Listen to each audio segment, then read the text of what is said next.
Hey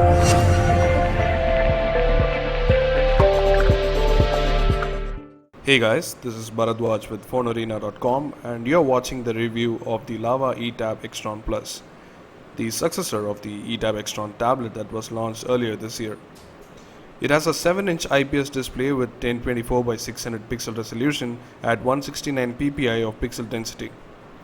The display is bright, but the viewing angles are not good and has poor visibility under sunlight. The display is also glossy, hence it is prone to fingerprints.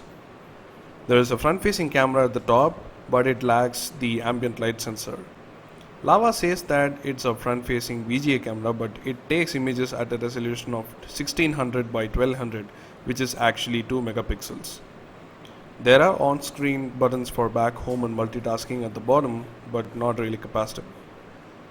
There is a power lock switch, volume rocker and a back button on the right side, which are made of flimsy plastic, and there is also a tiny microphone hole next to it. On the left side there is a DC charger socket, micro USB slot and a micro HDMI slot.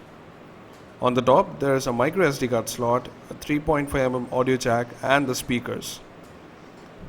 On the back there is a 2 megapixel fixed focus camera and the image quality is poor even in daylight.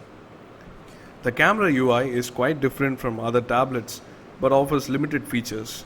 You can press and hold anywhere or press the circle on the right corner to open up the camera settings that lets you change the image storage location, picture size and white balance. You can switch to the front-facing camera easily. In fact, the front-facing camera captures better images than the rear-facing camera. Overall, the tablet can record videos at VGA resolution only. The tablet has aluminum build which gives you a solid feel. Details about the different ports are mentioned on the back. Coming to the software part, the device runs on Android 4.2.2 Jelly Bean, so you get a lot of features such as lock screen widgets, Daydream, and more features that are not available on Android 4.1, but it doesn't have the multi-user option as a tablet. You can launch Google Now from lock screen by swiping up from the bottom, but you cannot directly launch the camera from the lock screen. The lock screen also supports widgets. The user interface is similar to the tablets with quick settings on the top right and notifications on the top left corner. The quick settings has toggles for auto screen rotation, Wi-Fi, brightness and airplane mode. The screenshot settings lets you delay the screen capture time, change the location and enable options to show screenshot option in the status bar. The tablet has 8 GB of internal memory, out of which 5.84 GB is free. Out of 1 GB of RAM, you get the full 1024 MB of RAM usable, out of which 526 MB is available when the tablet is idle. You can also move the apps to the SD card when you insert one. It comes with a lot of preloaded apps. It has the usual set of utility apps and the Google apps, but Lava has tied up with several companies to offer several free packages with the tablet, including UAHOY Vedic Max package, free career booster package and 20% discount on EduCard and 1 month unlimited online movie package from BigFlix. Since the tablet comes with the Flash Player pre-installed, you can watch Flash videos and live streams using the stock web browser. The music player is simple and can play several audio formats. The sound effects equalizer settings has different equalizer presets and you can enable bass boost and 3D effect features once you plug in the earphones. It can play any video format you throw in such as MKV, AVI, MP4, 3GP and much more at 1080p Full HD resolution, which is practically good for the video player.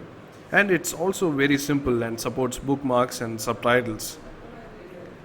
And the default video player can play 1080p Full HD videos as we mentioned earlier.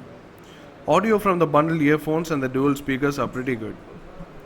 Coming to the connectivity options, it has Wi-Fi 802.11 BGN but lacks Bluetooth. It does have HDMI port too.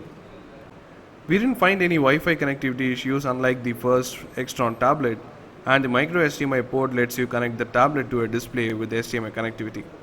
In the HDMI settings, you have options to change the resolution of the output and zoom in or zoom out, which is pretty interesting for a tablet at this range. You get a USB OTG cable in the box that would let you connect 3G dongles and various other USB peripherals. It is powered by a 1.5 GHz dual-core Rockchip RK3066 Cortex A9 processor with the Mali 400 GPU. The benchmark scores were good for the price and was on par with the first Extron tablet. The tablet has a 3700 mAh battery which offers considerably better battery life than the first Extron tablet. On a full charge, the tablet lasts for less than a day with average use, but if you use the tablet to watch a lot of movies or play games, it would run out even quicker. The tablet doesn't charge over USB like the previous Extron tablet and uses the dedicated DC charger, which is kinda disappointing. Overall, the second generation Extron tablet is not that impressive even though it comes with some additional features.